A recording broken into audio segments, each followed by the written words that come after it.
storyline is so beloved by the comics fans. Why was it so important for you guys to push for it? Well, yeah. Because we're comic fans. Yeah, exactly. I mean, look, it's every comic fan's fantasy, right, to see your favorite characters have to fight each other. In Civil War, the book did it in such an amazing way. But really why we got led here, aside, like more specifically to the storytelling, was, you know, we got done with the Winter Soldier, and Cap is just such an amazing character. And thinking about, well, how do you push him forward? He's so strong, both physically and morally. It's like you have to come up with really inventive ways to threaten a character like that.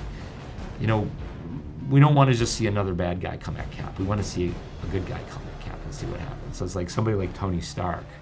You know, that's threatening. That scared us for Cap. You know, that made us think, oh, this is going to be a challenge. And that's sort of what lit us up. It just seemed like it's what the character needed. It's how we needed to test him in the next movie. You chose the wrong side.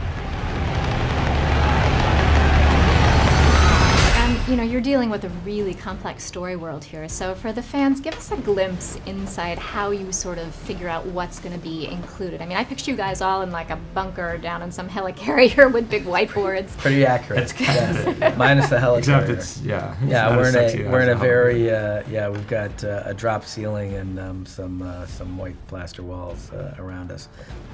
But it's us and Marcus McFeely, who wrote The Winter Soldier and Civil War, and who are writing Infinity War, and Nate Moore, who produced Civil War for Marvel, and Kevin Feige. And we sit around in a room for months on end, and we talk about all of our options.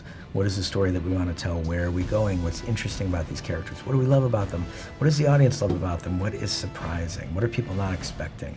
I think that is actually probably the biggest driver for us on a storytelling level. Is how do we surprise the audience?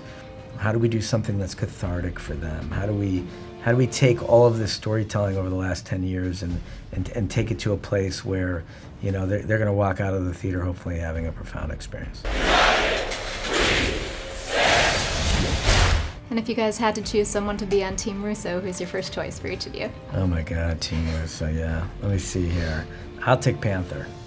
That's a good one. I'll have to take Cap. You know. And what was your reaction when you found out you were going to be able to play with Spider-Man? Look, it was amazing. It was, you know, it was really important to us. You know, he started working his way into the creative process much earlier than the deal was worked out where we could actually use him.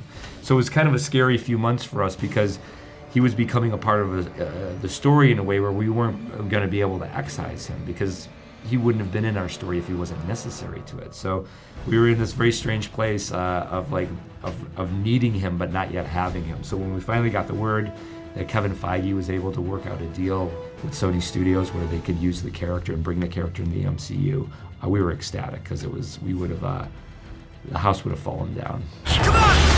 Captain America: Civil War, rated PG-13, now playing.